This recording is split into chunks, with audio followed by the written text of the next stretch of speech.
I mean, he does. I'm host Eric. I'm the host of Talking with Fans People.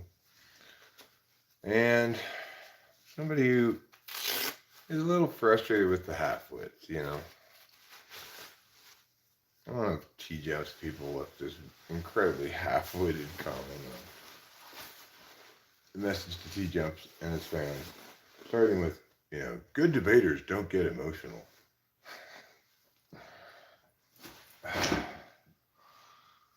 I wasn't debating, obviously. I was angry at the half-wittery I was encountering. I'm a good human being, so I get angry when half-wits are making half-witted advocacies and not holding themselves accountable to defensibility at all. There are stock issues for any advocacy, right? You need to have inherency, which is to say, there needs to be a problem that exists in the status quo that won't solve itself. You need to have solvency. The advocacy you're advocating needs to actually solve the problem. You need to have significance. It needs to make a significant stride in solving the problem. It doesn't have to solve it completely, but has to be more than nominal. You've got to deal with harms. That is to say, you've got to present and acknowledge the costs associated with your advocacy and factor them into your calculations. And it's got to be topical. That is to say, the advocacy has to address the actual harm, the actual problem articulated in the status quo that won't solve itself. So, these stock issues are the most like first grade level understanding of using words right. That when you're making an advocacy, there's some basic prima facie burdens you have to meet, Hi, Alan Reed. Let me open up the computer side of this so I can see the chat better. Naturally, when I encounter a half-wit like T-Jump, who thinks he's making advocacies wisely or is well suited to make advocacies, but for whom actually he doesn't even understand what his most preschool level prima facie burdens are. There has to at least be inherency and solvency that one has to advocate or affirm things in the absence of certainty, that impacts need to be calculated across the metrics of magnitude, probability, and time frame. Across the metrics. These are stuff that these things are prerequisites to doing any kind of meaningful intellectual work about anything. If you want to do meaningful intellectual work and you're talking about public policy, well then you need to begin with the fact that the exchange, the back and forth, is designed to do something, not merely to express people's opinions or whatever. His conversation was just completely wrong. Like, they don't call it T-Jump for meeting you. Well, I mean, the world is chock full of half-wits. The point is, the problem with what T-Jump was doing, of course, is he was making statements and claims and stuff, but he didn't want to hear my responses to them. Even though that's the only way any intellectual work gets done. I cut the legs out from something he says with my response. This ought to either compel him to kick that assertion, to say, okay, you're right, I'm not making an assertion anymore, or justify it differently, or counter my answer, something like that, right? Simply try to move past what I'm saying without addressing the fact that what you said has been answered and is no longer standing.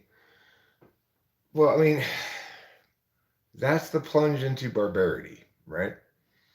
When when we've got a whole comment section of this guy not understanding that he's miles and miles and miles from being qualified to discuss anything and do any intellectual work because he doesn't understand how intellectual work is accomplished. That's the plunge into barbarity. A civil society needs not to have everybody be discursively robust. It needs those who are not discursively robust to be able to distinguish between those who are and those who are faking it. T Jump is intellectually extremely weak and apparently believes himself to be strong. Naturally, I find this pretty offensive because I'm a patriotic American and I believe in statesmanship and the capacity of an intelligent person in a leadership role to effect meaningful change for the good of the country. This halfwit has aspirations towards POTUS, but can't even handle a conversation with me.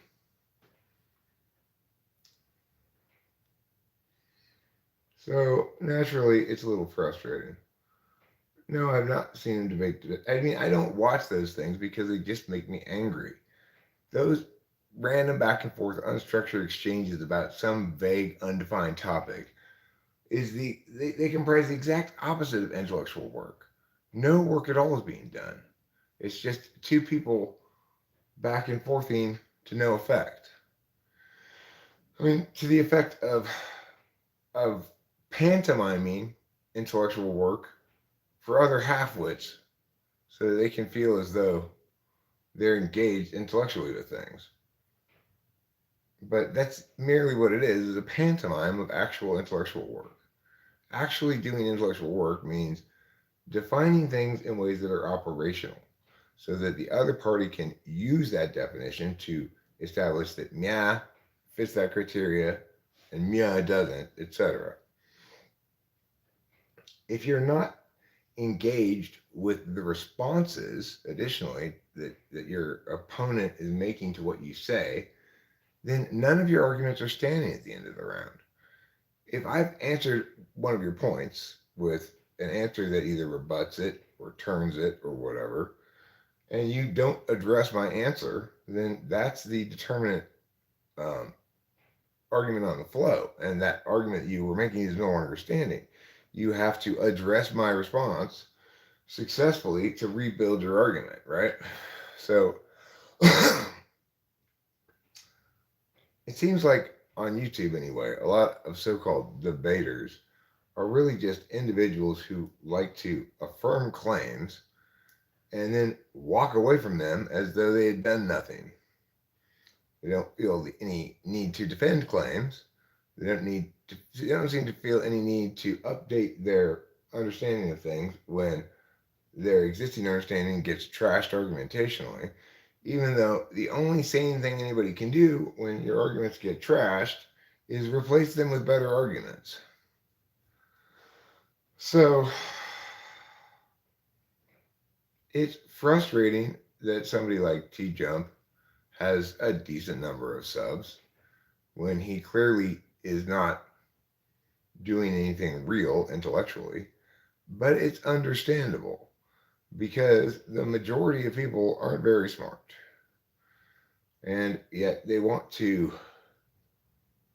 engage in some ways with politics, a lot of people do, and have no means of understanding political discourse other than through the frame of which side are you on? Basically partisan nonsense. So you get a show like The Young Turks, where you've got, it is generous to call them half-wits, right? They're probably more like 10th wits.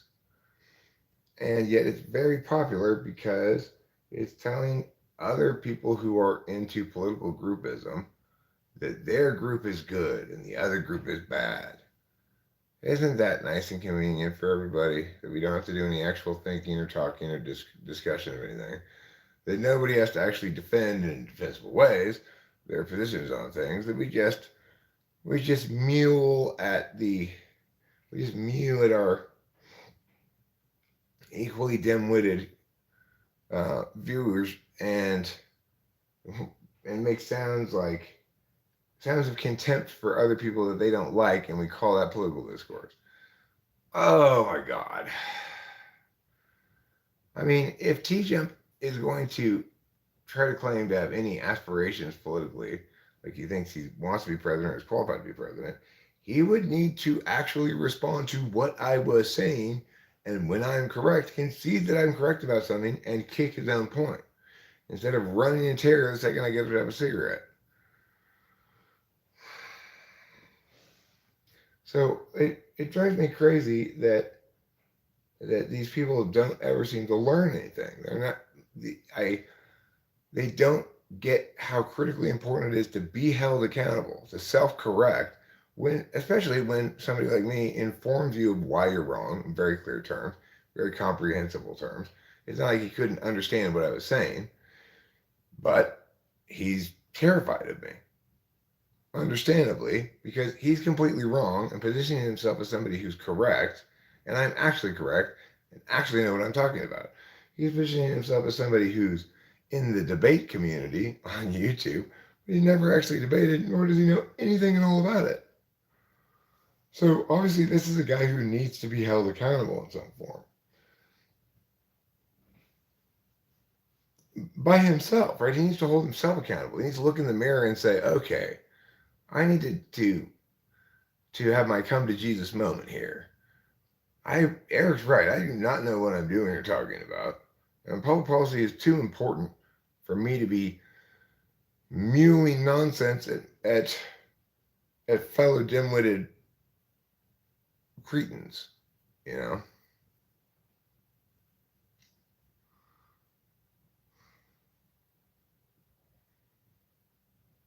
And of course, nobody wants to tangle with me. You could tell from the very first second before I even said anything that guy was desperate to get out of there. And why? Because he knew he was going to get exposed on some level, right? And when he did get exposed, he just muted me. Apparently, I don't know exactly when it was that he muted me, but and said what he was going to say, and then ended the stream abruptly. You know, so like somebody like that needs to be called out for their shit, right? They need to learn something from this experience instead of persisting in their idiocies as though they were married to them. You know, don't get married to your wrongness. The only way anybody can grow is by being corrected, accepting that they are wrong, and learning from it. That's as true of me as it is of anybody else. It's the only way growth occurs. I mean, growth as a human being, not as a YouTube channel, right?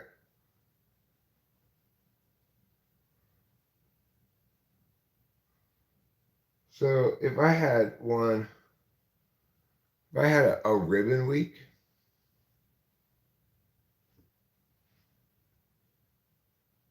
hey bro, love you, just keep the 100, no worries, life is good.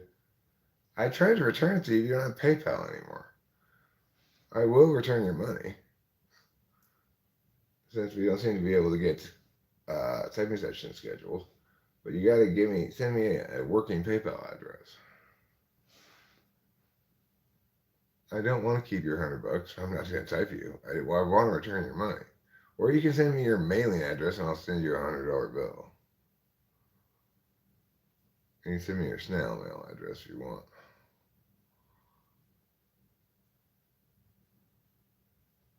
Because I didn't perform any service for you. I do not want to keep your money.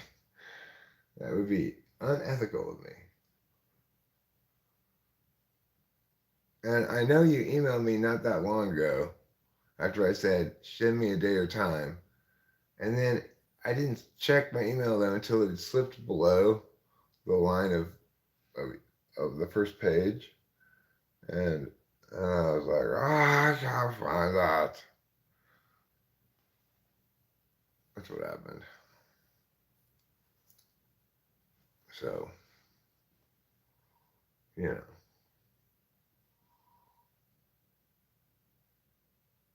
Well, I'm not the best in the world at that either. Regardless, I do want to return your $100. So if you can email me again, either a mailing address or a working PayPal email, then I will refund your money.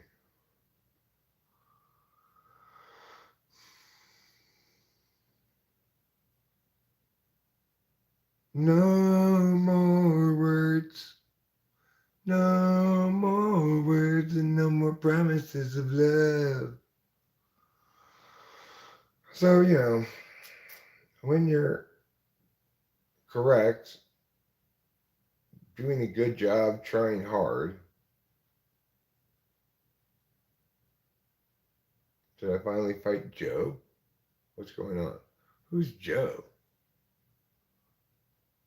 No, I was supposed to have this interview with this guy T Jump. I never heard of him before, know anything about him. And I did have it on Friday morning. And it turns out that he was a half-wit and resistant to getting any kind of intellectual work done. When people argue back and forth, the point of it is to have each party's position statement subjected to adversarial critique. If that critique negates successfully what the person is saying, then that person needs to either kick what they're saying or make a new argument that addresses the answer to what they're saying. Otherwise, that if they don't make that new argument, they have dropped the rebuttal, and that claim that they're making gets squashed, right? So, or stricken from the flow, as you might say. For people who don't engage in that process of actually allowing argumentation to do the work that it's supposed to do, namely to inform you about whether your argument is strong enough to withstand scrutiny and to adjust your case accordingly if it's not, well, if you're not letting that work be accomplished, then you'll always be wrong. You'll never learn anything, and you'll always be a cancer on civilization. Just stay away from discussing public policy matters entirely if you cannot engage in that intellectual work properly. But again, the intellectual work that you need to engage in properly is that once your argument has been subjected to scrutiny and received a stout rebuttal, you either need to kick that argument, acknowledge that your argument was bad and it's not going to stand, or address the rebuttal in a way that rebuilds your argument. If you're not willing to do that, then you're just blowing hot air. The reason I don't do that very often is because I've done it so often that I no longer make shitty arguments. It's how one becomes increasingly correct, right? Is one takes advantage of uh, the hardening fires of adversarial rhetoric to become more right and less wrong.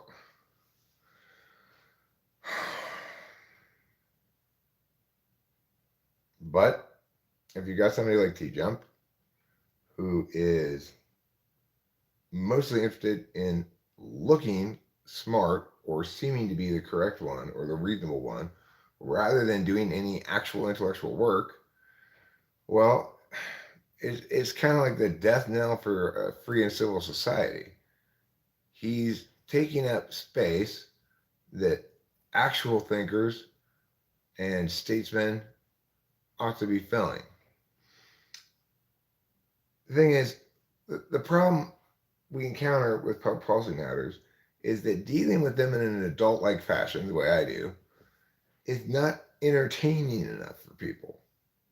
People don't want to be entertained by a policy wonk who's both principlist and pragmatic enough to understand that we advocate in the status quo, not in our dream world, right?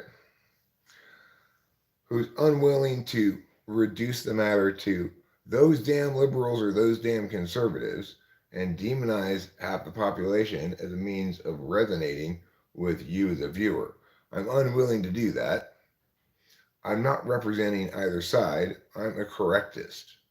I believe in evaluating each policy matter on its own merits and only advocating the correct positions on things. What was especially disturbing is I presented T Jump in that conversation a, a unique original advocacy of mine regarding homelessness that is that establishes inherency first and foremost, right, as a means of establishing solvency. Is the problem in the status quo is not just homelessness; it's homelessness under the frame of the Supreme Court ruling regarding municipalities' ability to remove homeless people from public spaces. And instead of sitting back and going, wow, shit, that's a really good advocacy. And you really analyzed the situation well and have demonstrated that you indeed are POTUS material, Eric. And instead of learning anything at all, he just felt threatened and scared because he's not interested in doing any intellectual work. He's only interested in pantomiming it. And this is much more of a threat to society than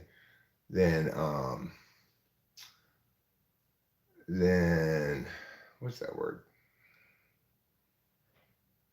Apathy than apathy ever will be. Having people who are not being apathetic and lack the either skill or capacity to engage meaningfully in something as important as public policy, yet engage it publicly anyway, they are the biggest threat to humanity that exists. You know, when all discussion of public policy comprises 99% half-wits, 1% adults, we're in trouble. We're in real trouble.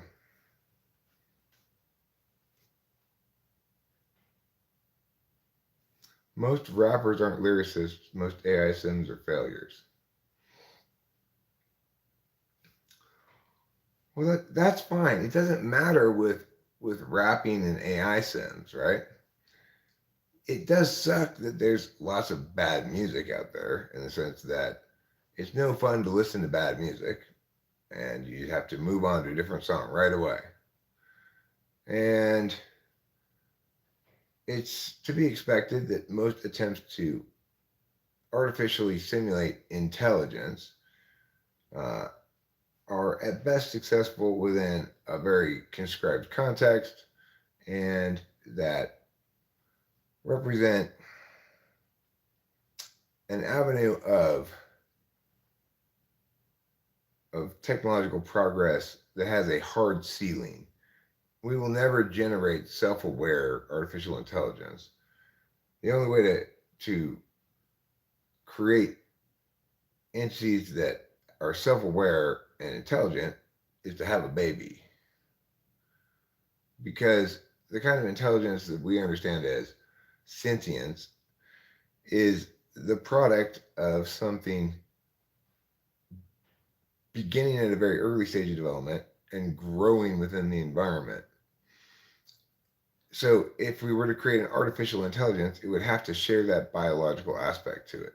You can't pay attention in all the ways necessary without having a biological aspect.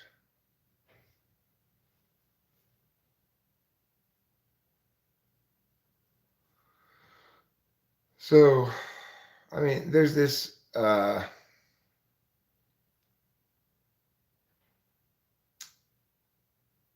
like most rappers are just the model flipping around and achieving nothing. Well, I mean, the thing about rapping is, of course, no rapping is good unless the song it's in is good. So the track or whatever. It maybe you may be able to point to better or worse rappers, but that's irrelevant in the same way that skill playing an instrument is irrelevant.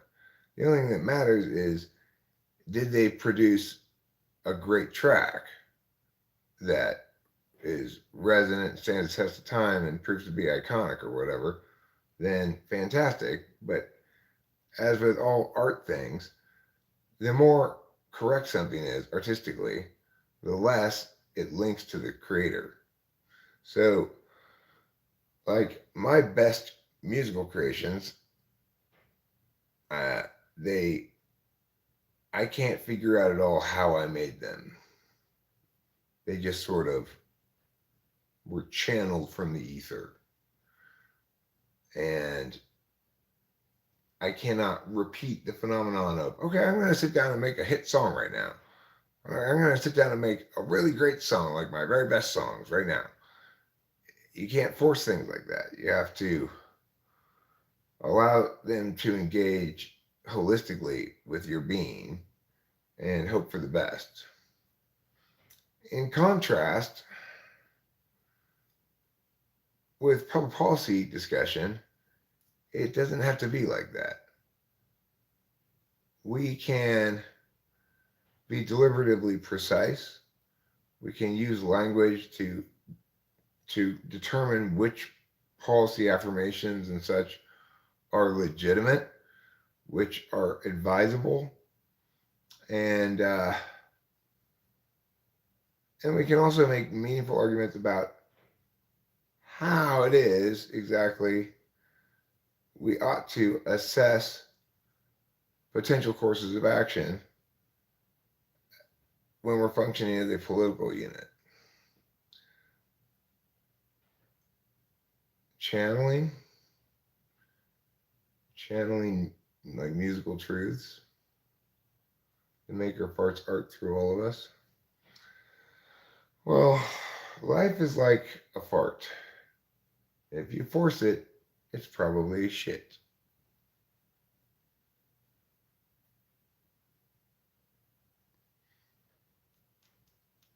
The thing is, and you can understand T-Jump as an example of this kind of forcing. He wants to be some kind of political pundit. He has feelings about politics, but if he would step back for a second and try to learn rather than try to teach, then he would discover that he's forcing it. You can't meaningfully be an American patriot engaged politically and be that wrong and that unwilling to listen and learn.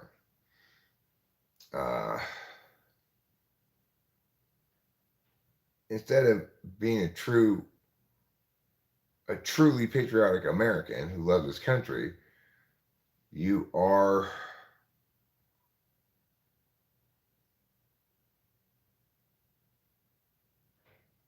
becoming part of the infection that's attacking the spinal column of the country.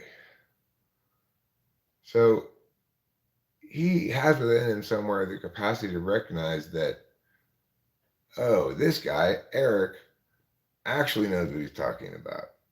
And I, T-Jump, do not. But it requires some courage, you know?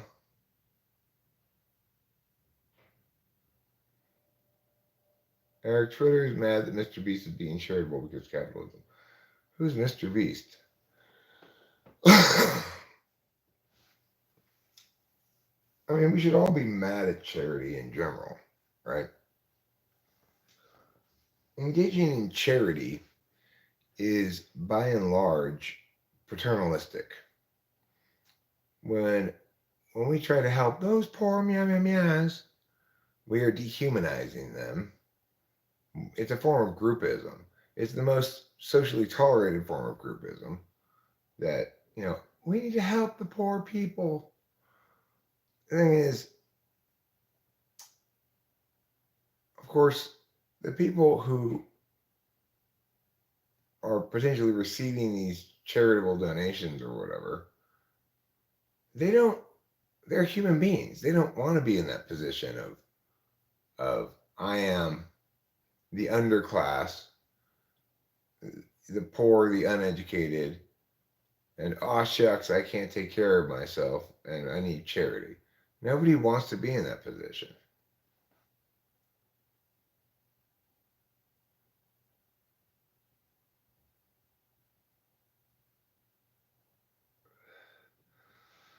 I mean, by and large, people in politics who successfully get elected don't understand their job at all. They think that their job is to keep everybody safe, for example. Like in California, there's a legislator who's advocating a new law that will ban the sale of tobacco to anybody born after 2027, I think it is. So they're going to try to grandfather out tobacco from the state. This is not the job of the government. Their job is not to keep everybody safe or to prevent people from making decisions that the particular legislature doesn't like. That legislator doesn't like smoking, and so he's trying to prevent anybody in the future from being able to make the decision to smoke.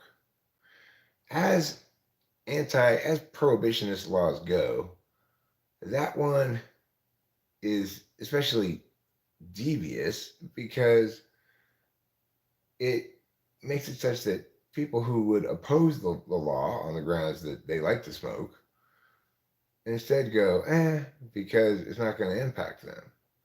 The reality is, in 2047, you're going to have a bunch of 18, 19, 20-year olds who start smoking anyway, and who then are going to have to file a court case to say, hey, this isn't equal protection under the law.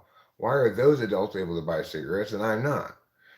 And of course, if there's a good court, it won't withstand court scrutiny. It'll get overturned. And yet, this halfwit in the California legislature is so smugly, happily convinced that he knows exactly what he's doing and he's doing his job brilliantly. This is the problem, right? I'm going to give you a false dichotomy. Either we allow government to redistribute wealth or fall victim to capitalism. Nobody's ever fallen victim to capitalism. People have fallen victim to anti-competitive practices, but that's different. No, yeah, capitalism is the absence of use of force for that interfering with consensual commercial engagements. So, whenever no, I didn't smoke menthols. Whenever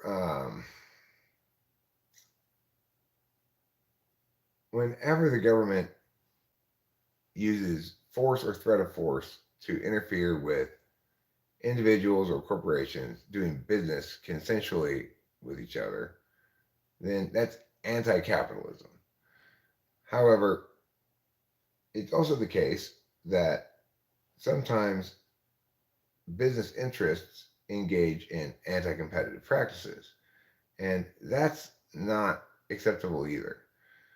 Uh, the whole underlying engine of why capitalism produces prosperity is that it's it allows individuals to compete on their own merits and profit to the extent that those merits are deemed useful by other individuals. In other words, to the extent to which they're able to do useful work for other people, so too will they profit and gain wealth accordingly. It's the only fair way to distribute wealth is by the utility of individuals to other individuals, because only individuals can make meaningful decisions about how they ought to spend whatever wealth they have. And of course, to try to spend their wealth for them is to attempt to steal what is rightfully theirs, namely their bodies and the work product from their bodies and the profit from working that their bodies entitles them to, or their bodies and their minds. So we all agree that the best person to spend our own money is us. We would never dream of saying, you decide how I spend my money for me because you're better at deciding that.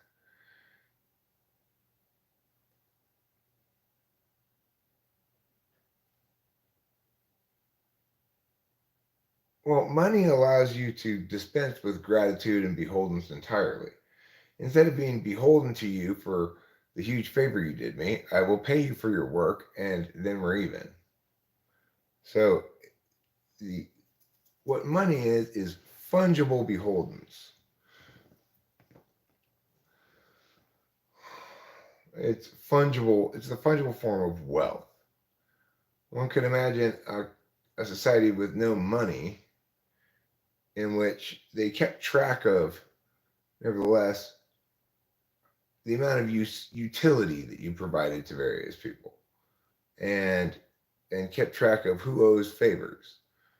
That the richest person in the village would be the one who has the most favors owed to them, and who can call in so many favors that it should be verses. I put excess instead.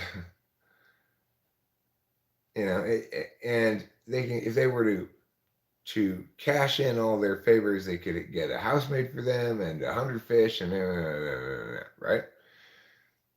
That's how wealth would work if you kept track of the usefulness each individual provided, but you didn't have a fungible form of wealth, a currency.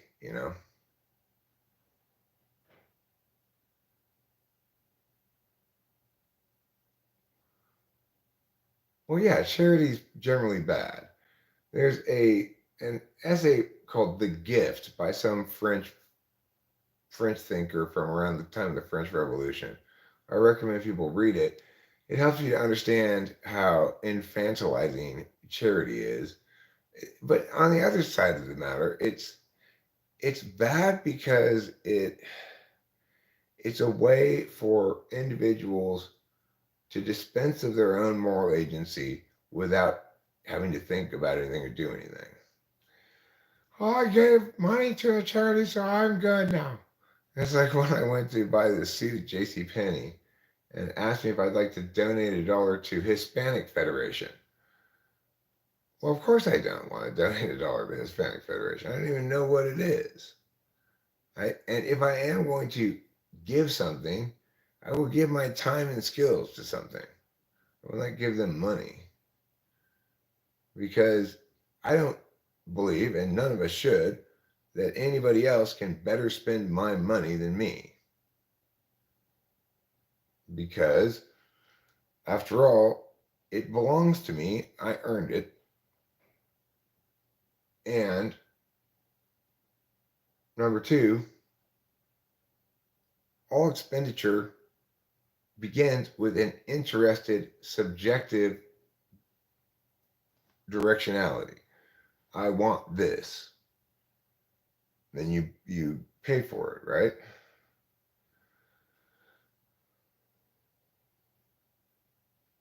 This scenario is an individual personally giving random people funds for video content. Well, that's not charity then. That's paying somebody for their work.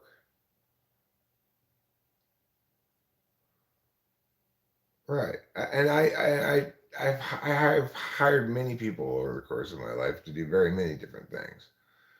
Um, I hired assistant coaches for my position as a director, where I wasn't really paying their bills. I hired assistant coaches for my position as an owner of a debate school, in which I was paying the bills. Good night, Acacia. You haven't been asleep yet? You go to bed late. Um, I've hired gig workers to do things from Home Depot, or hired Chad to scoop this driveway. I hired John to take away stuff to the dump and fix my power cable thing for the generator. The thing is, when you let people engage with each other consensually in commercial endeavors, everybody wins.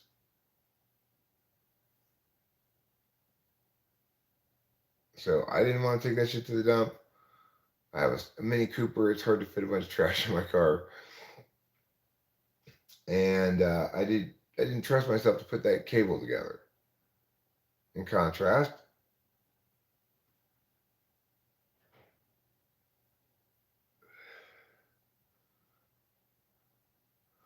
They just appear on the videos. They don't necessarily work. Well, I mean, name, likeness, image. If he's compensating people for using their name, likeness, and image in his videos, that's fine. That's not charity.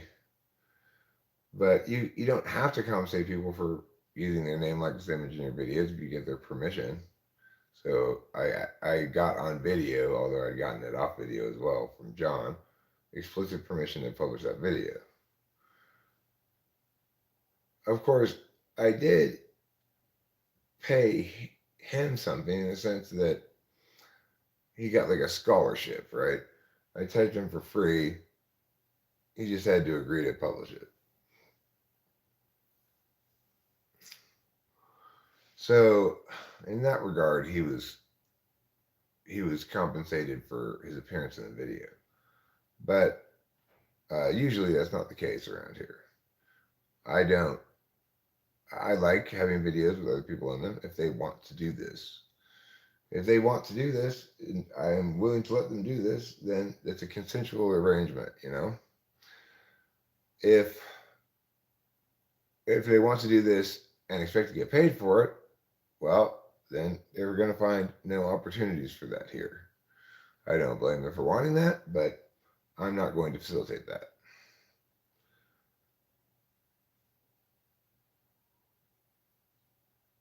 Okay.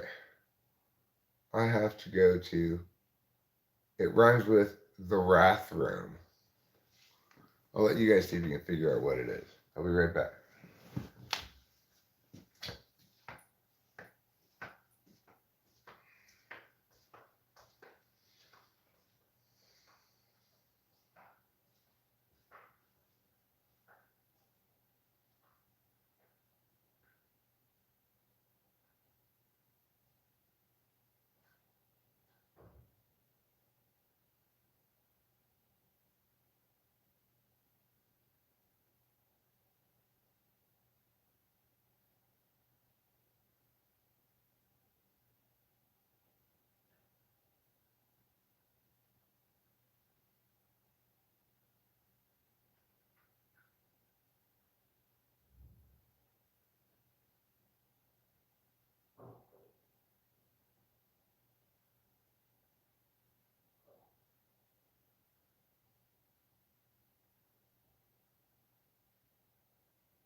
problem, in part, is that we don't have any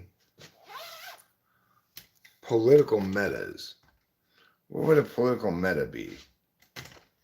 A political meta would be a person or population of people who don't believe themselves to know the truth about politics, but instead position themselves as knowing which candidates are qualified to talk about shit, right?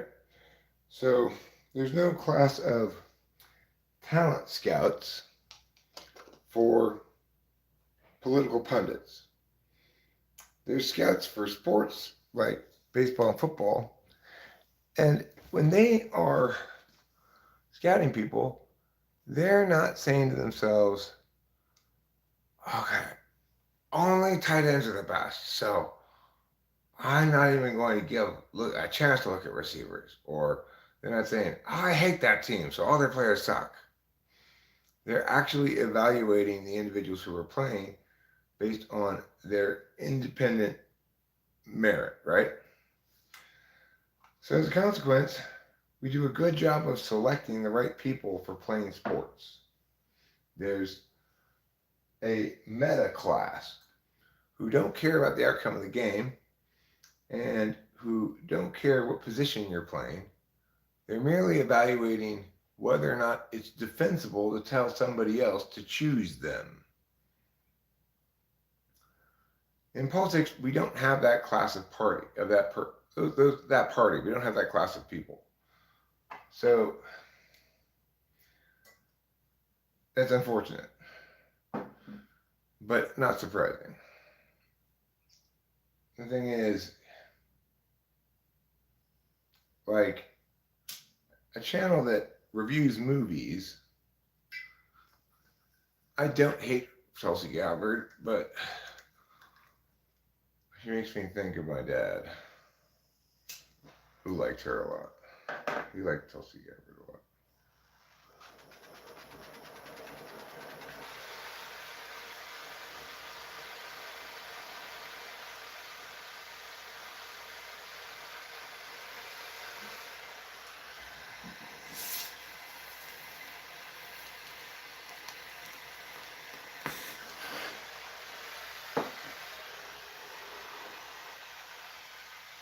We need somebody out there assessing pundits for discursive competency, intellectual competency.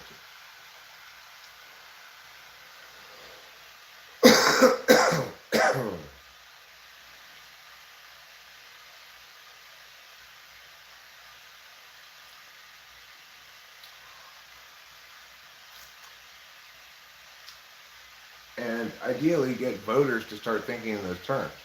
I'm trying to hire the best statesman for this job as as a member of the electorate.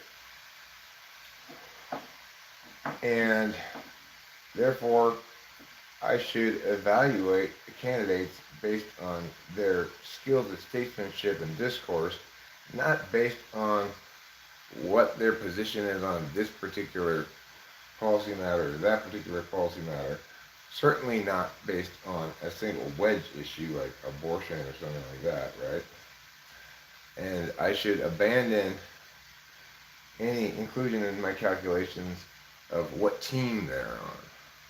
We're supposed to be all on the same team, America's team, you know. We're not supposed to be divided into two totally opposite pushing directions groups.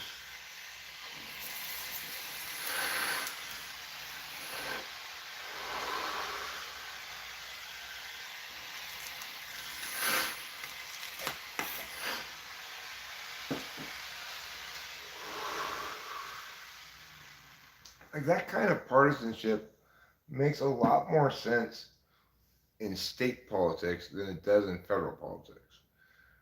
In California, there's a substantial portion of the state that would like to secede from the rest of the state and become a different state, the state of Jefferson. Starting at the Oregon border, including all of Shasta County, and then going down the mountain range down to approximately Mariposa. So it would look a little bit like the state of Louisiana. It makes sense because You've got parties in the northern part of the state who are having to redirect large amounts of their water resources, in particular, to Central Valley farmers and cities in the south of the state, like San Diego and Los Angeles and Orange County. And additionally, those same people are feeling as though their state representatives uh, are are such a stark minority of voices in the state legislature that the interests of Shasta County and the Sierra Nevada mountains and stuff are have no real voice within California. Additionally, members of that people that living in that part of the state feel as though their senator represents Los Angeles and San Francisco, not the interests of the state of Jefferson area. They may be satisfied with their House of Representatives representative because it represents their actual area, but they're not going to be satisfied with, in general, the winner takes all uh, electorate distribution that California has in presidential elections because, by and large, it's a more conservative part of the state. So they vote more Republican, you know. It makes sense for people within a state for partisanship to emerge accordingly because the actual interests of those parties are being usurped by the interested majority in ways that indicate we're not a unified state. The United States of America, on the other hand, is not a place, the federal level is not a place for partisanship at all. We are these United States of America. Let the partisanship occur at the state level, where actual locality interests make it such that such divisive political groupings are unavoidable. Obviously, the farmers who want to build more dams, more reservoirs, etc., their voices are in direct opposition to the voices of environmentalists who want to leave rivers wild. So this is an example from California, right? Central Valley farmers, their voices are not, there aren't enough of their voices in the California legislature for their perspective on things to ever gain any traction. But regardless, it's the appropriate place for issue-based partisan differentiation to occur. At the state level, we are each sovereign citizens of we are each citizens of our whatever sovereign state we live in. For me in California, you know, we are also citizens of these United States of America, the federal body, but the federal government is not a place where partisanship should occur.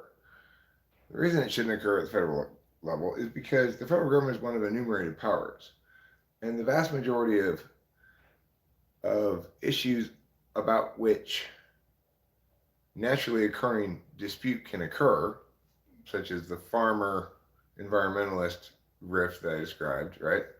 All of those matters are appropriately delegated to the states. The federal government is supposedly responsible for the national defense. It's responsible for policing the states as well, making sure that the states are not behaving in ways that are not in keeping with constitutional protections that have been incorporated, right? And the federal government is responsible for the regulation of interstate commerce, making sure that money can be spent in all the different states the same. No state can have its own currency. The federal government is responsible for border control. The federal government is responsible for maintaining and sustaining national forests and parks. The federal government should not be getting involved in things that are states' matters. So, should California build more dams and reservoirs to alleviate the drought problem, as farmers want, or leave rivers wild, as environmentalists want? The federal government should not be deciding that issue. That's a California state issue, right? So, we understand then, hopefully, that partisanship, or what I would call political groupism, is a necessary phenomenon at the state level because that's the role of the states. They are the incubators of democracy, which is to say, the federal government polices the states but does not leash them too tightly so that different states can explore different policies on undecided issues like abortion. Some states making it completely illegal, some states allowing it up to a minute before childbirth insanely, right? But regardless, the point is these sovereign states are each appropriately determining how they want to deal with that particular issue. That's correct. So anybody who opposes the Supreme Court decision to overturn Roe v. Wade is insane and wrong and a threat to democracy. Because, of course, issues that are as clearly undecided as abortion, in which you've got the population split in two on dramatically different advocacies, ranging from make it completely illegal and prosecute people who get an abortion and who give one for murder, capital murder. That would be the most extreme anti-abortion position. You got the most extreme pro-abortion position is encourage women to have abortions right up to the last second before they go into labor. That would be the most extreme pro-choice position, right? The thing is, so what should the federal government do? The federal government should not do anything because the states are the ones who need to decide that. That's why we have these different states. California is super lefty about abortion, and so it's got laws that make abortion super legal. And it even has a silly governor who thinks that he should be super petty and political and interfere with the business of Walgreens because he doesn't like their policy on abortion pills in other states. In that instance, the federal government should step in and say, stop it, Newsom. You are trying to jurisdictionally seize the jurisdictional ground of the federal government, namely interstate commerce. You let them make their own abortion laws. You guys make your own abortion laws, and don't you try to use any of your power as a state official to mess with interstate commerce in that fashion, right? So the thing is, the federal government should never have had anything to do with abortion, and of course, nobody should ever vote for a federal candidate predicated on their abortion position, because the federal government cannot and should not be passing any laws about abortion. It's a state's matter. Similarly, by and large, people should not be voting on any single issue at all, right? People should vote for the candidate who's the most correct, reasonable, who understands what it means to be a statesman best, who understands the job of the president best, and who is a true patriot, understands both the spirit of the country, its founding principles, and its contemporary incarnation of those. other elements, right? Somebody is who reflects the normal citizenry completely, is a regular person like me, and somebody who displays the very best of the intellectual toolbox that living in the freest and, in my mind, greatest country in the world, being raised by another American patriot to believe in justice, rights, truth, and the American way, you know, and who has the intellectual skill set to actually be correct about things, who's speaking new words about politics that others have not said before nor heard, who's explaining exactly why and how one ought to approach solving the growing problems in America.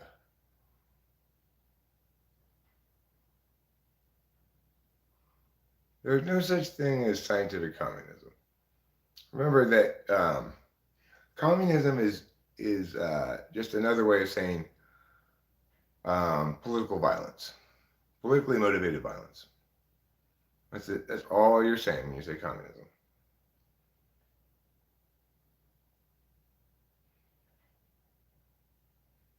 I mean, there's nothing. Voting has nothing to do with communism.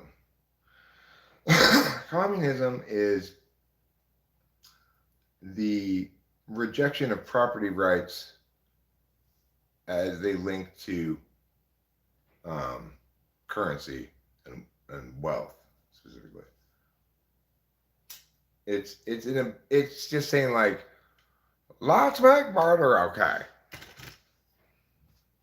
Basically, that's what any totalitarian ideological thing is.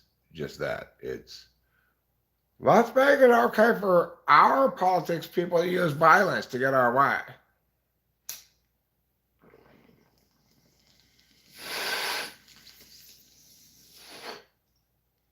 The key underpinnings of a successful democracy / civil society are as follows.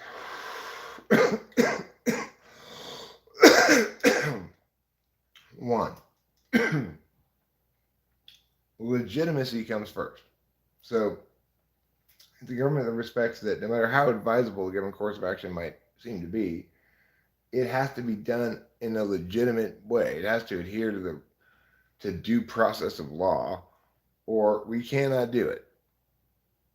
Okay, so legitimacy is the number one thing that underpins a free and civil society. Number two is accountability. There need to be transparent accountability forums where those who don't adhere to rule number one are held accountable in meaningful ways. And accountability in general needs to be parsed correctly. Exist both civil and criminal liabilities, and there is clear and good reasoning as to what comprises criminal and what comprises civil, right?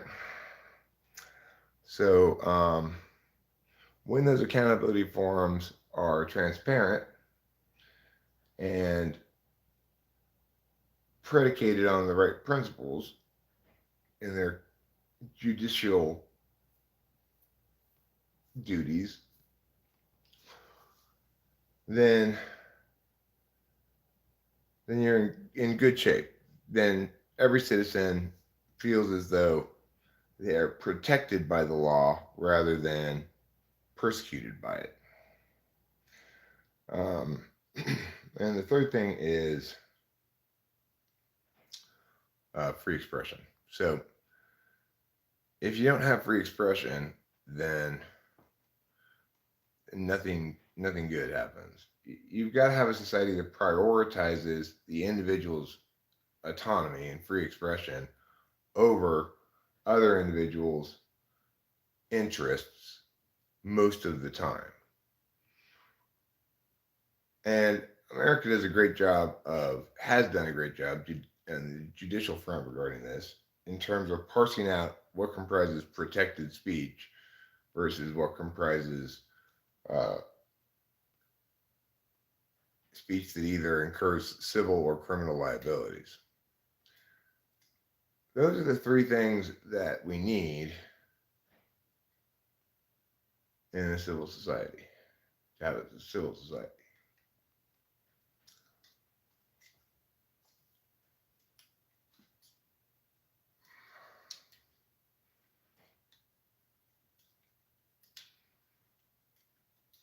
The thing is, when you have legitimacy, everything else kind of follows, right? To have legitimacy, we need to ensure that people are talking about and understanding politics using the right frames of reference. In other words, it's fine to talk about politics through a utilitarian frame. It's also fine to talk about politics through a rights frame. It's wrong to talk about politics without determining the order of questions.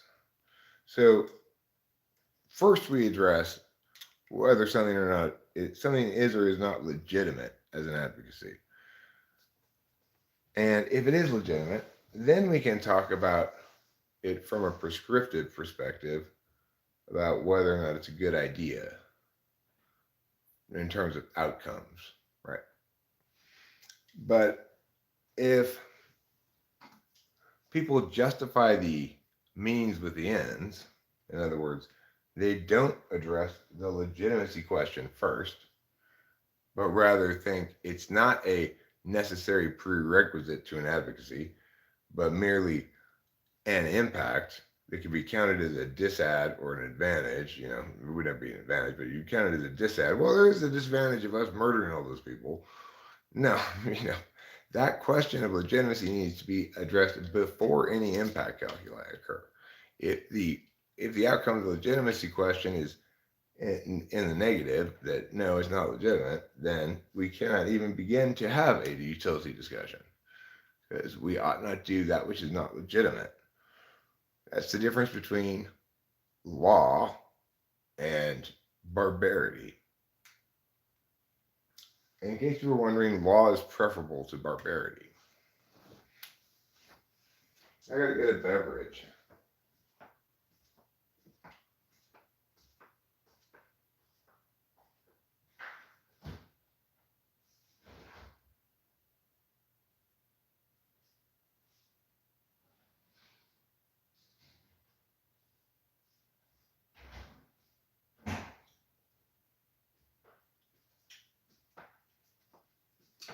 So to recap briefly, for those who want the bullet points again, the three necessary prerequisites to a free and civil society are: calculations of legitimacy come first. Number two, there are transparent accountability forums where individuals can exercise legal claims. And three, free expression is prioritized over other interests.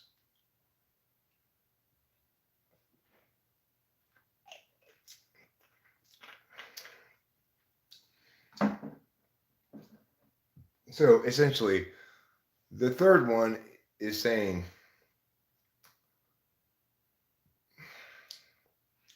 you have a secular individualist society. A good society is concerned about legitimacy. It allows individuals to hold other individuals and institutions accountable in transparent ways.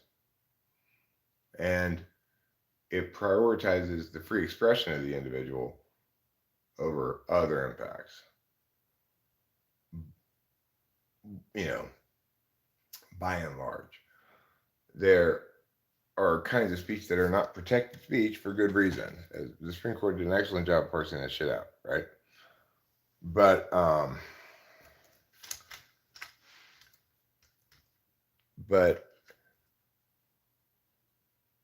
with the exception of things that are fraudulent or inciting of direct action that's either itself illegitimate or that the that which is being stated is not accurate or true, you can only legitimately expect true speech to be defensible. Um, for individuals who are lying, as I say, willfully, intentionally deceiving with words that don't withstand scrutiny,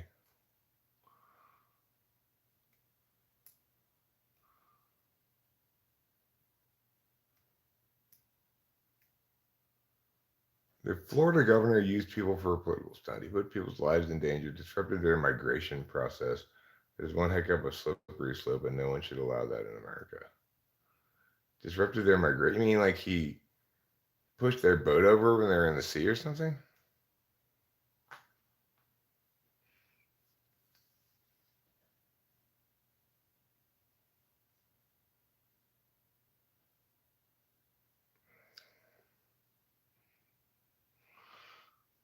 Look, here's the thing.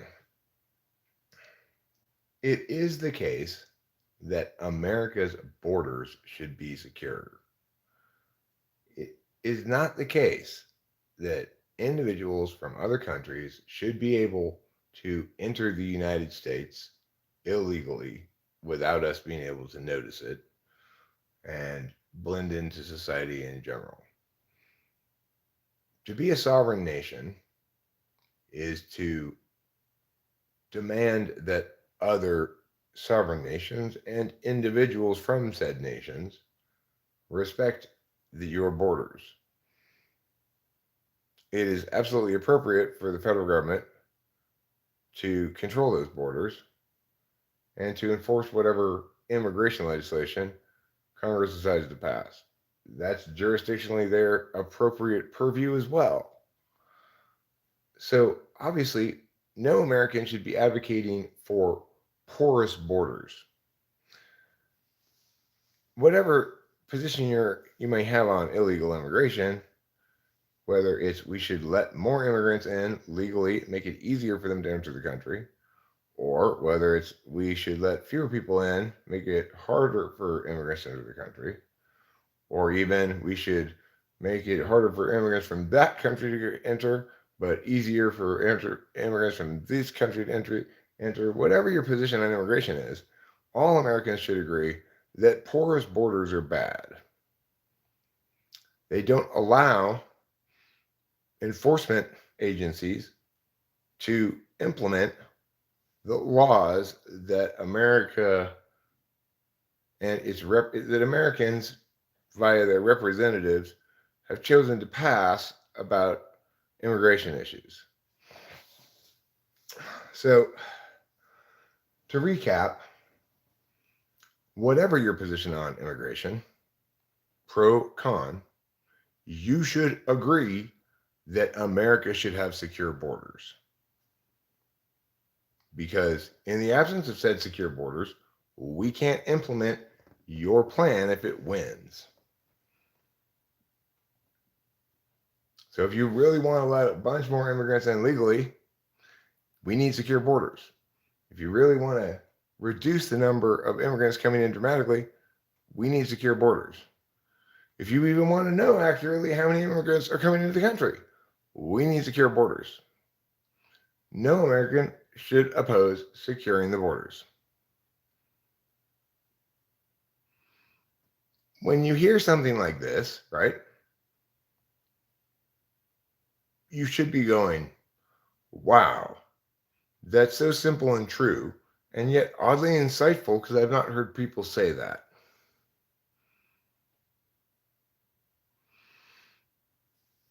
Eureka TV, I'm always talking about what matters to the world, what truly matters. So you will always find me talking about, I mean, not always, but continually, periodically, the topics get serious, and I talk about genuine threats to the well-being of the country, to the world, genuine Concerned because of massive harms of bad ideas turned into policy, dramatically overconfident and underqualified people making decisions that are way too important for them to be making. So, when you want to try to reduce what I'm saying to a pre election speech, it is a speech and it is occurring before an election that's upcoming for president. But I'm talking seriously about something that matters right now, the well being of the country I was born and raised in, and which I am a citizen of, and which I love dearly. I don't reduce my genuine patriotism to some sort of pandering.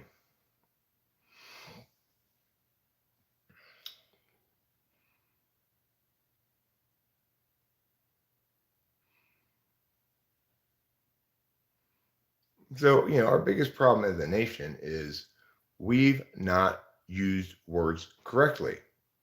We have not prioritized speaking the clear, direct truth about things. We have not prioritized talking about how important it is to engage in political discourse well and correctly or to stay out of it entirely. We have to talk about what is our civics lesson to our kids these days, right? What occurs in our civics class? We need to make sure that our civics class informs the students. Most of you should not really think about politics and should not vote. We should leave the political matters by and large to the statesmen. We may know which policies we think we want implemented and which things we don't like. Maybe we know we want lower taxes. Maybe we know we want better road maintenance, things like that. And we should let our representatives know those things. After all, it provides them guidance as to what the citizenry that they represent wants, right? But we need to remember that just as it's good for us to have a general understanding of how our bodies work, but that we're not doctors and shouldn't try to diagnose complex problems ourselves or treat them ourselves, certainly, that we should let professionals do their work, right?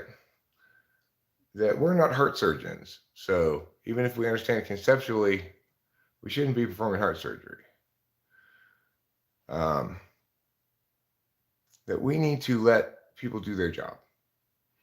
And here's how we can identify real statesmen as they're distinct from politicians. And then have curriculum that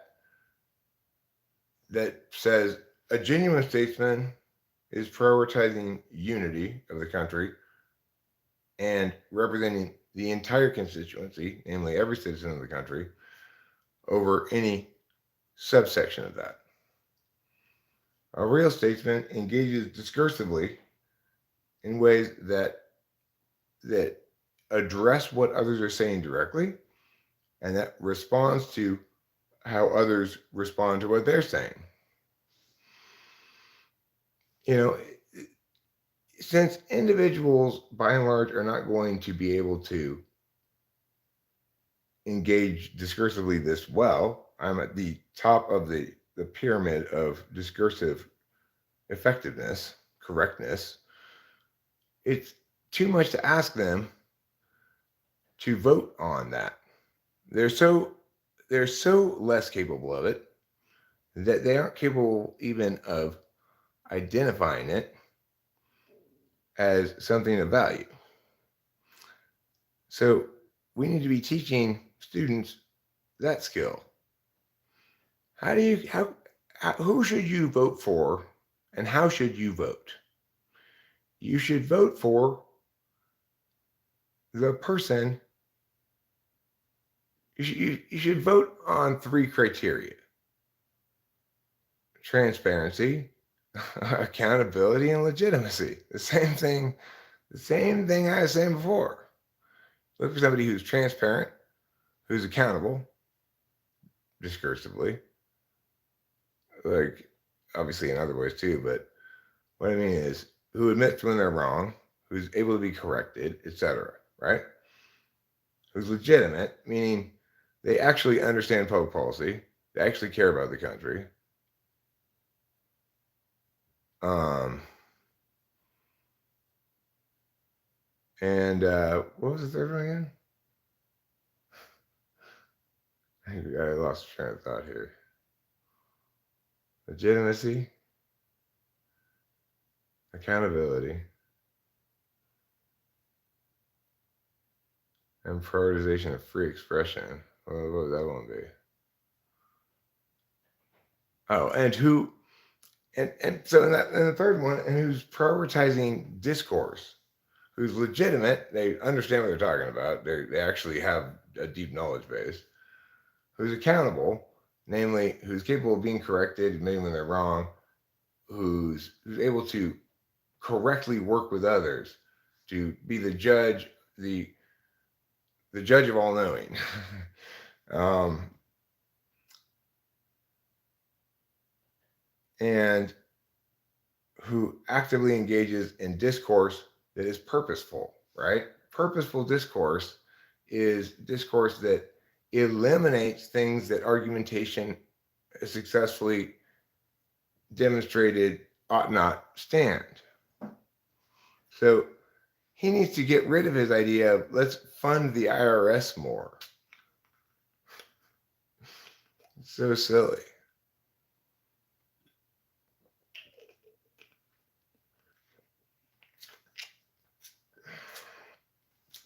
He ought to ascribe to my federalizing homelessness services and central location idea because it's an excellent novel advocacy that addresses the most seriously impactful to the average citizen problem, at least in the west of the country. Homelessness is destroying the livability of our cities, and I have a great advocacy that solves the problem.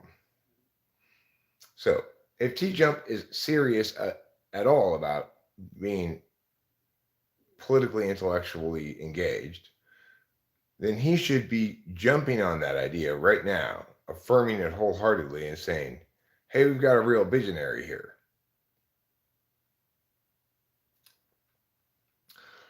A lot of politicians, at least in California, talk about doing things to solve homelessness.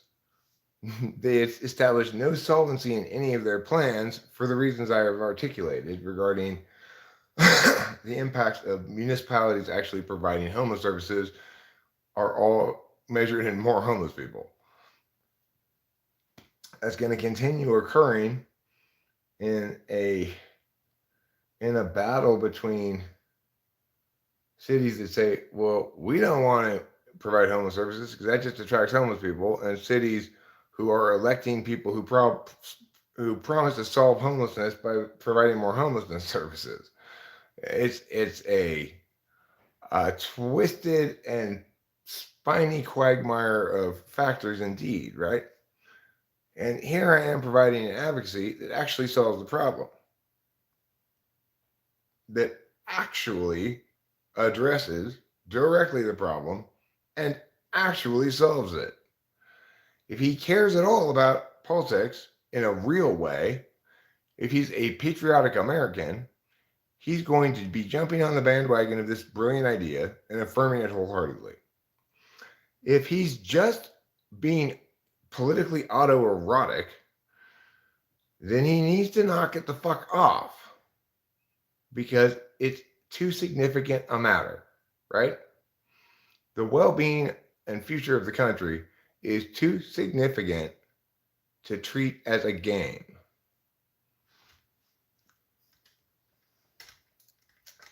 A game which he's very bad at playing.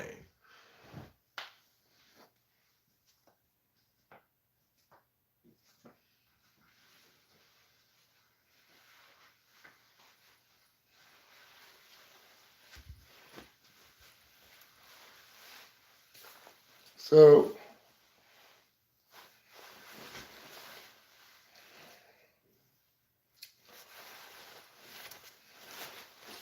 I do feel grateful to have had the experience of chatting with him because it instilled with me a certain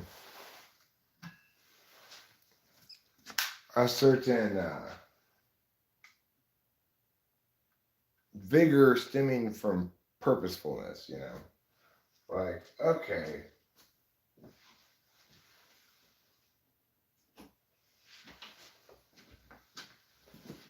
I'm not going to get anywhere in my explanations about discourse without concrete examples like this guy that empower my capacity to negate what they're doing wrong. And I dislike the experience a great deal because, after all, I'm discursively uh, a master craftsman, right? Doing very fine work with sensitive instruments. And they're hitting logs with sticks, It makes me wince. What are you doing with your language? Wait, stop.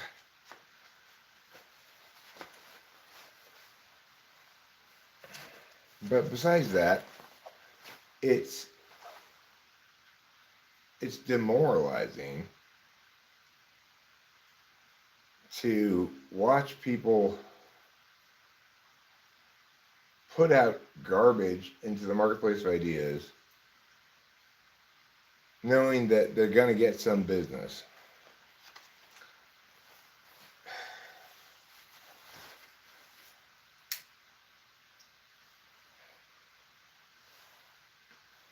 People like T-Jump, Destiny, whatever, they're like fentanyl.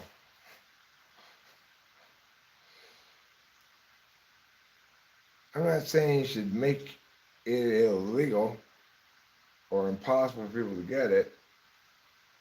I'm just saying, if you're pushing people into buying fentanyl on the street, you're definitely walking a shady line there.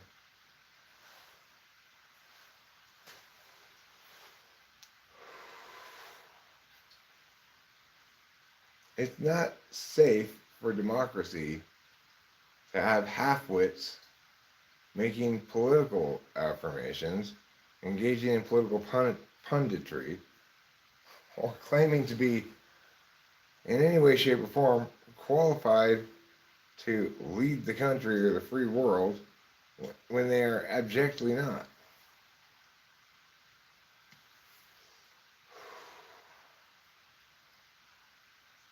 I did some painting yesterday. Oh, yes. I did some good painting. Look at my front door. It's so clean and white. It used to be kind of dirty and scratched up a little bit. Why, how did it get so clean and white? I painted it. That's how. With paint? Yes. With white acrylic paint. I did a lot of painting as a kid. My parents, as I mentioned before, owned rental properties in the high desert, and I had to go up there and paint all the time. I did this white stuff all freehand, too. You'll notice I didn't get it on any of the blue stuff or whatever. I did it all freehand and just wiped up when I made a mistake right away with a wet cloth or even my fingers sometimes. And I also painted the other side of this door on the inside. And then I actually even painted the top of this railing. It's because after I poured out some more paint and finished that door, I had some extra paint left. Enough, in fact, to go. I didn't think I'd poured that much too much, but this must be good paint. It goes a long way. I got the whole railing, the top of it. I need to get the rest of it too, Then I gotta do like these things, which are filthy. I gotta wash them and then probably paint. Well, I might paint if there's chips or something, or I might just leave them be. On the other hand, these things here, this is this is siding. This isn't actually wood. I can just power wash this. Just wash it with a hose and a brush or whatever. I shouldn't have to paint that. It's like it's powder coated or something.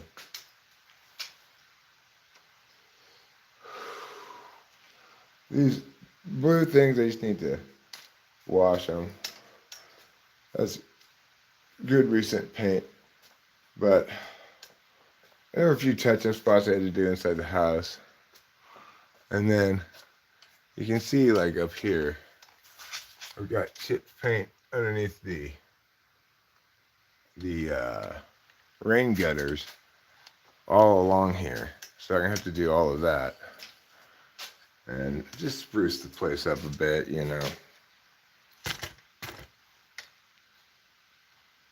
Everybody's into sprucing things if you're sprucing them up. If you're sprucing them down, then you look like a clown because everybody frowns at that.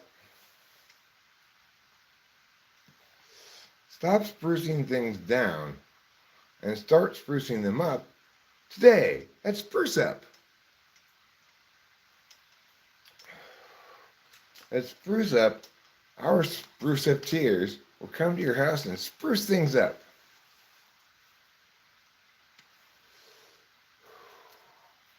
We'll straighten pictures on walls. We'll dust. We'll add dabs of paint to various places. We'll spackle holes from previously misguided attempts to nail things up.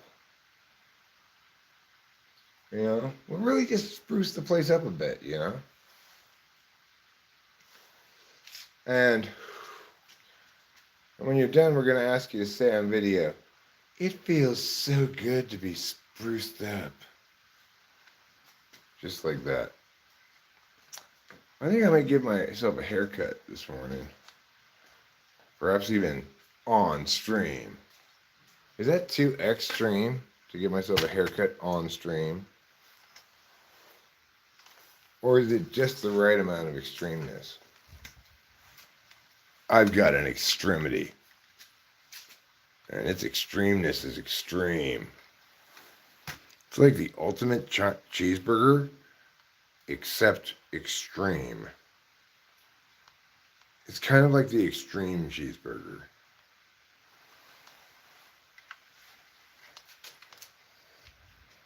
You're going to feel it in all of your extremities.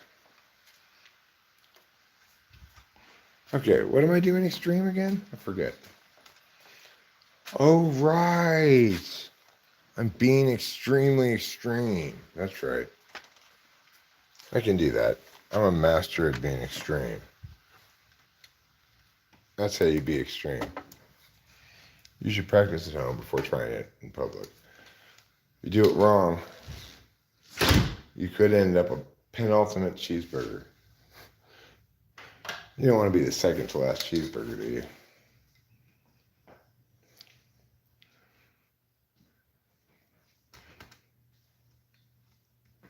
Don't be the second to last cheeseburger from the store. If you want to be the last one, that's more in keeping with normality.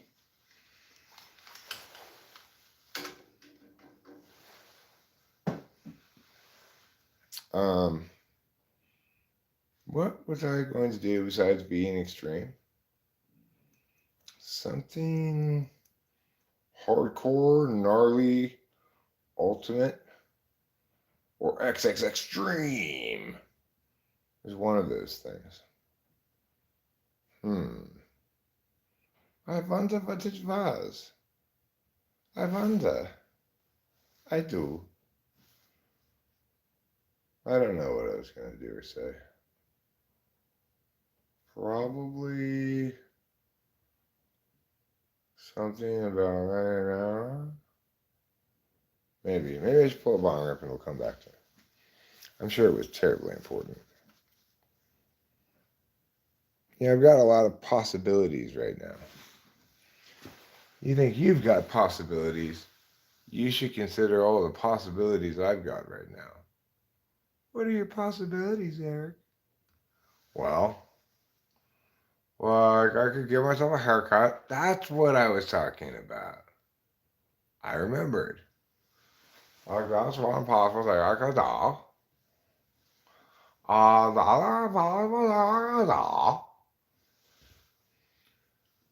do would be I could record music. I'm kind of in the mood to do that. I haven't done that in a long time. Um, that's not normally a live streamable activity. Although there's nothing technically precluding me from live streaming the process, I don't think it would be very entertaining to watch. Uh, so that would mean ending the stream if I were going to choose to do that thing. I could continue the painting spree I began yesterday, but it's probably not a good time to do that. I did that while it was sunny out for a few hours yesterday. And not a good idea to do it while it's raining out. It says it's partly cloudy right now though, so it's probably not that wet. I could do that. What's something else I could do? Um, I could. I was thinking about actually. I could before Rachel gets up. I could go to the Indian casino and play some blackjack, which I did probably a month ago. Last time I went, I won $450. So it makes me want to go try it again, maybe. You know how gambling goes. It's not like people stay lucky. They don't have a poker room there. I'm back. What if we make mud pies or paint Rachel in watercolors?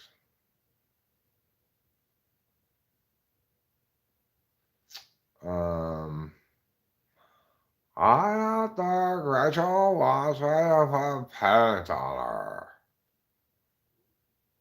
How far is the casino? It's about an hour, a little less than an hour, maybe. Let me Google it and see.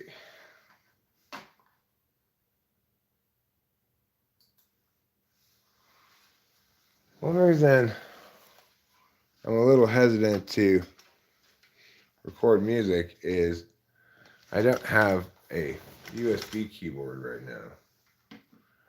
Every time I want to type something, I have to use the keyboard on the laptop.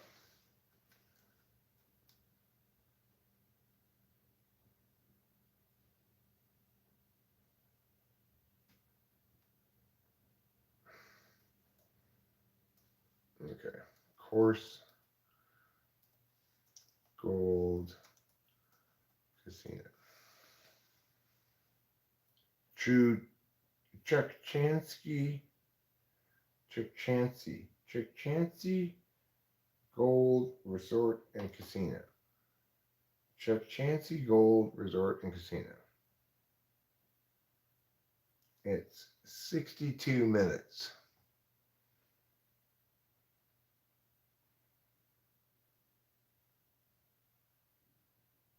Yep, it's 52 minutes. 52 minutes. 37.6 miles away. 52 minutes.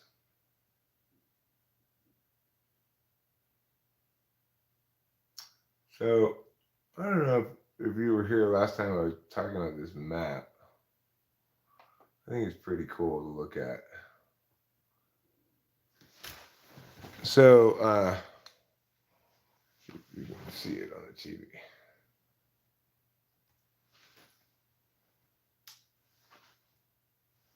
Well, to see if you can see it on the TV, I need to look at this one.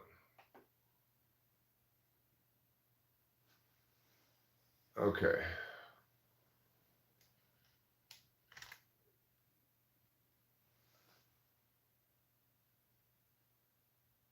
So, if we look at this full screen,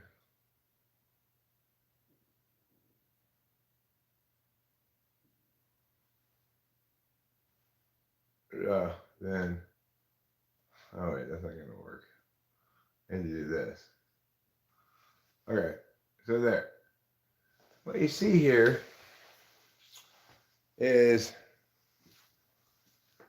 this is Mariposa right here, okay? This is Mariposa. The main Yosemite part is like Yosemite Valley. Let me make it go in one more.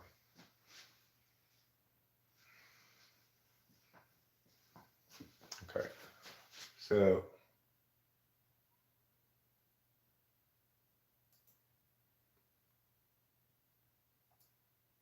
this is all Sierra National Forest up in here, right? And Mariposa is down here, the town.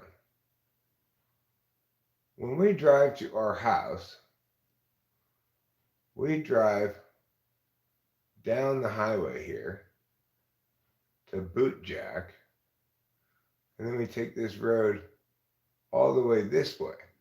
So we actually live above Mid Pines, and all we have on this side of our house is Sierra National Forest and Yosemite National Park.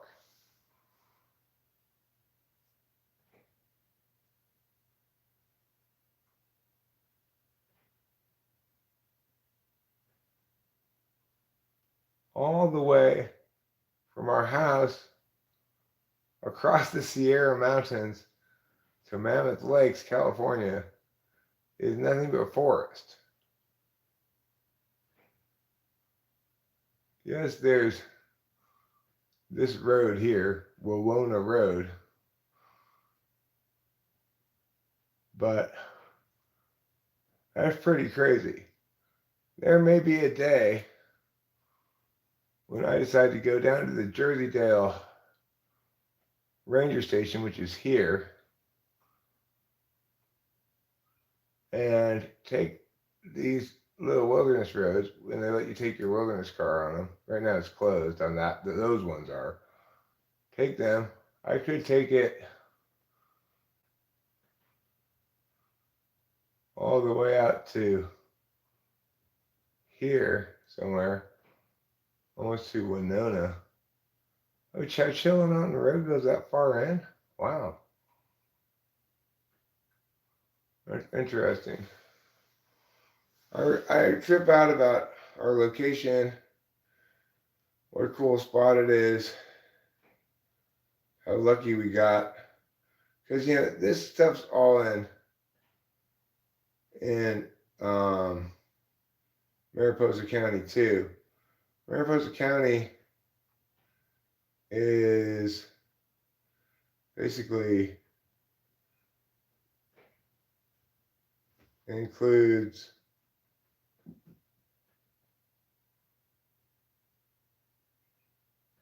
Cathy Valley, Mid Pines, Wawona.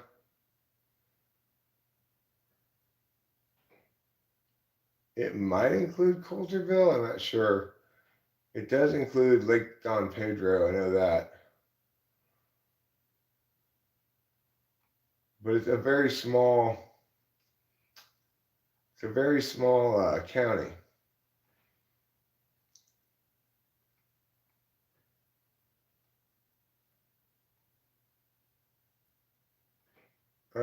I really love live right in the middle of the state.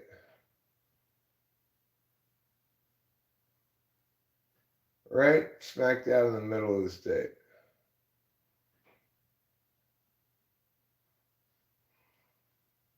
So anyway, it's 52 minutes to the casino.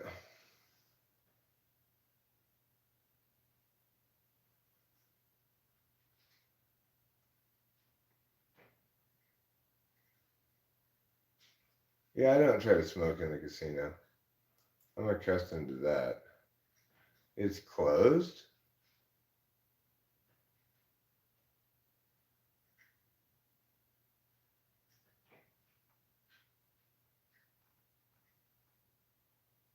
I don't see anything saying it's closed.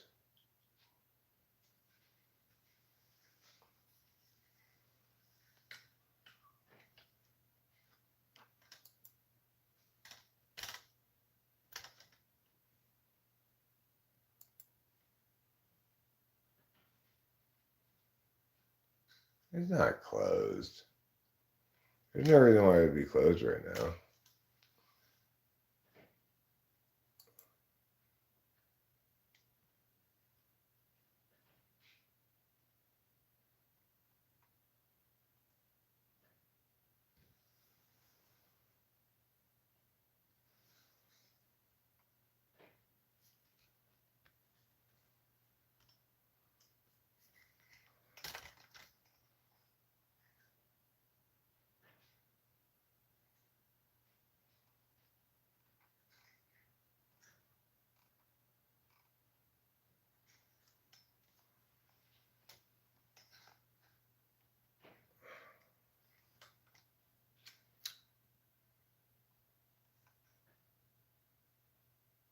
Blackjack. Free bet blackjack. I don't know what that is. I don't see any indication that they're closed, Winston's on. I could go there and do that. Precipitation coming. When? Rain, snow to start soon, it says. Curiouser and curiouser.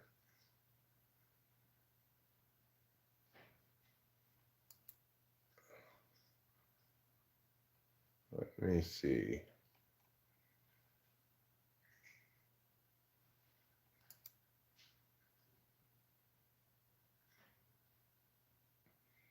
I don't see it on the satellites until 9 a.m. I guess that's coming. It doesn't say soon. Okay, that's fair. I'll accept your indication that precipitation is coming.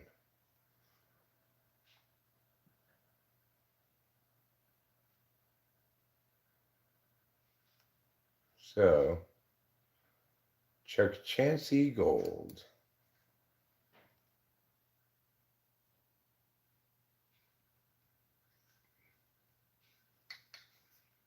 There is a nice spa there. Also, the event tonight it was probably last night. I doubt they have it on Sunday night. They probably have it on Saturday night. Today's Sunday, right? It's Sunday, Bloody Sunday. As that famous band U2 once said. We love you too, Eric.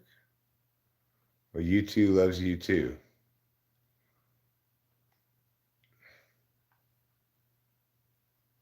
Oh, Arizona won that game. Interesting.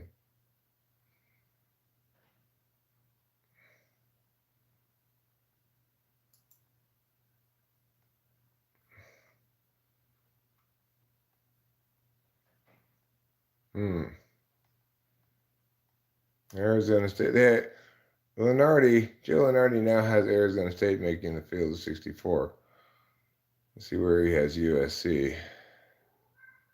The 9 seed. That's funny. We lost to Arizona State and moved up from a projected 10 seed to a 9 seed. Okay, Joe Lenardi. That's fine. I can live with that. Hope you're right. UCLA is a 2 seed. Arizona is also a 2 seed. USC is a 9 seed. And Arizona State. Where's Arizona State?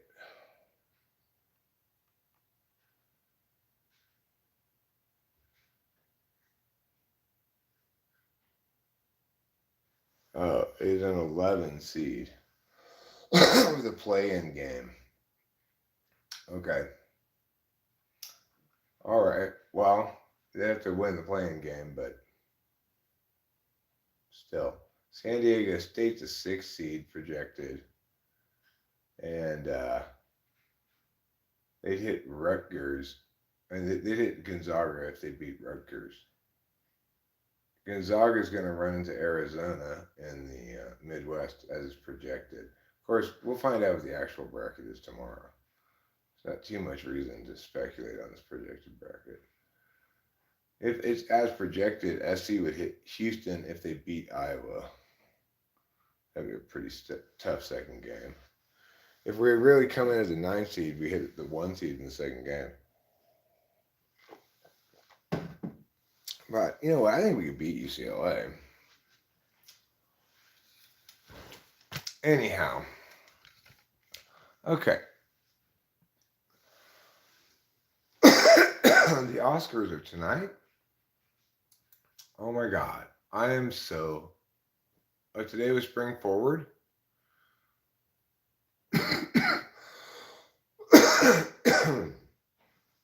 So I gotta set my clocks forward an hour. I see. I'll set my watch forward an hour right now. Thank you for telling me that. The computer sets itself forward an hour. It's a little bit more intelligent than my watch. But not any better at telling me what time it is.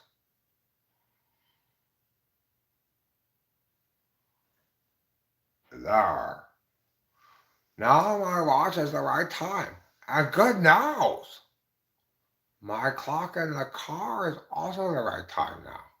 Because it's been wrong since I fell back. I knew I could just wait that out. There's no inherency to this problem, I said.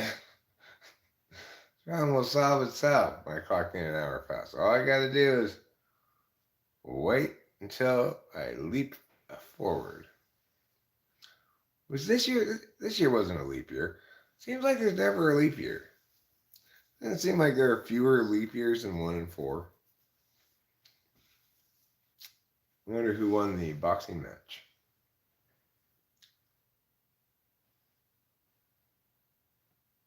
Well, so anyway, things I could do right now.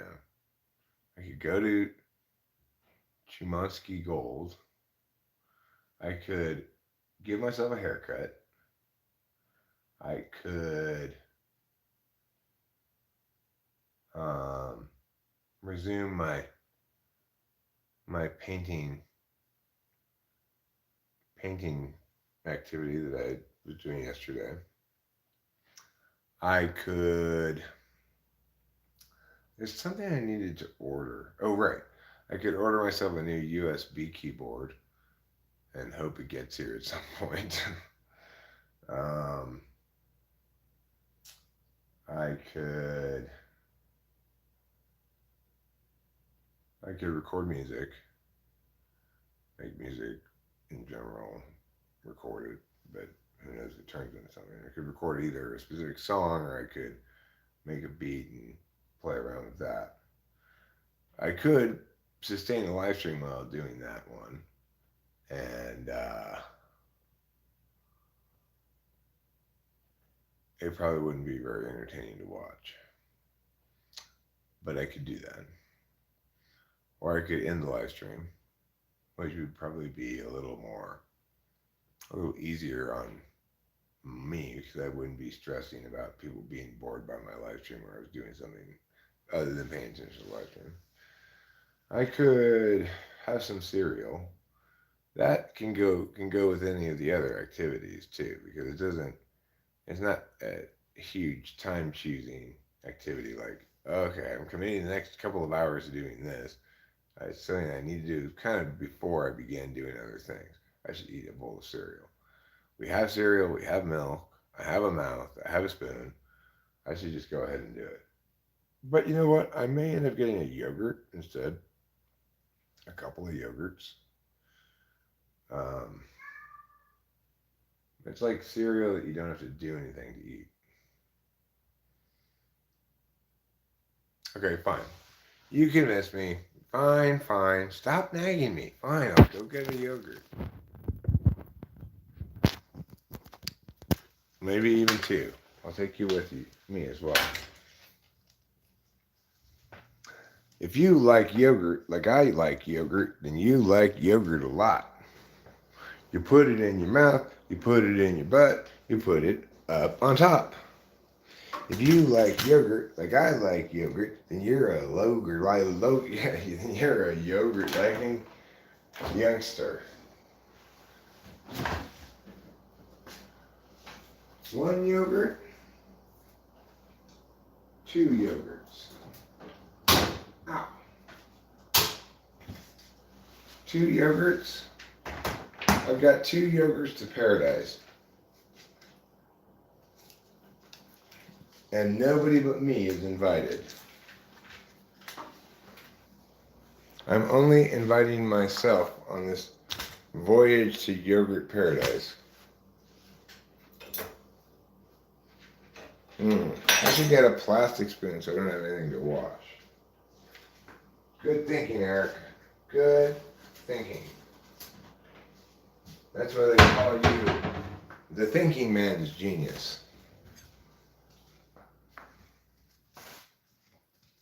Everybody's always calling me that. Oh, Eric?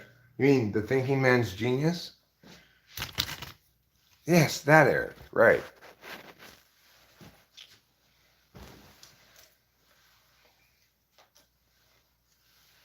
Tall guy, poor social skills? Yeah, that guy, right. I'm going to eat some yogurt now. It will help me feel fed.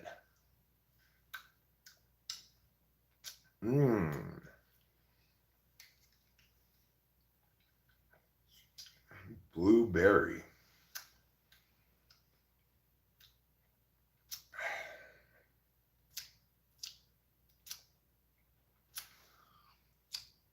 Blue is the color of berries that go in my yogurt.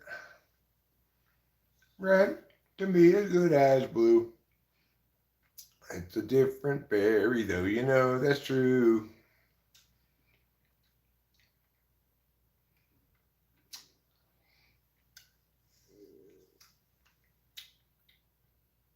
Blueberries look blue. They look like the color this is. But strawberries don't look like straw. Raspberries don't look like raws. Razzle dazzle berries. They don't look like razzle dazzles.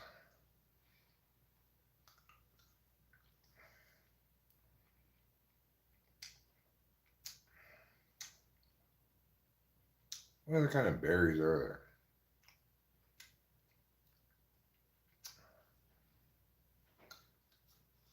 Storm berries, community and snow.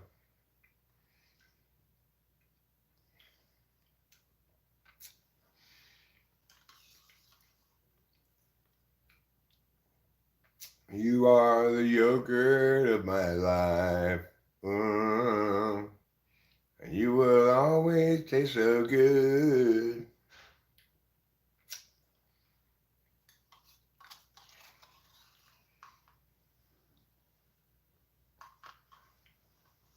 Lingonberries.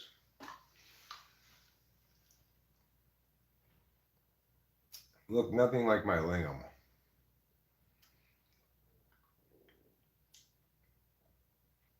Oh my gosh, this berry looks just like a penis. Where's our call it a lingonberry? Ooh, look, here's some yanni berries over here. Those totally look like vaginas.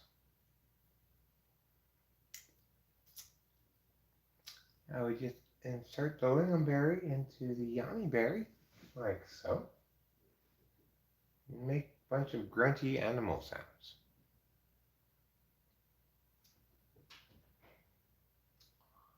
Okay, blackberries, you're properly named.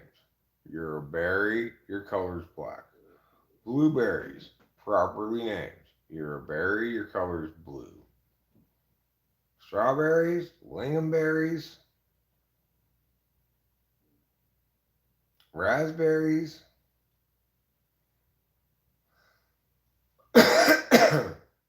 Nay, I say. I vote nay on proposition that.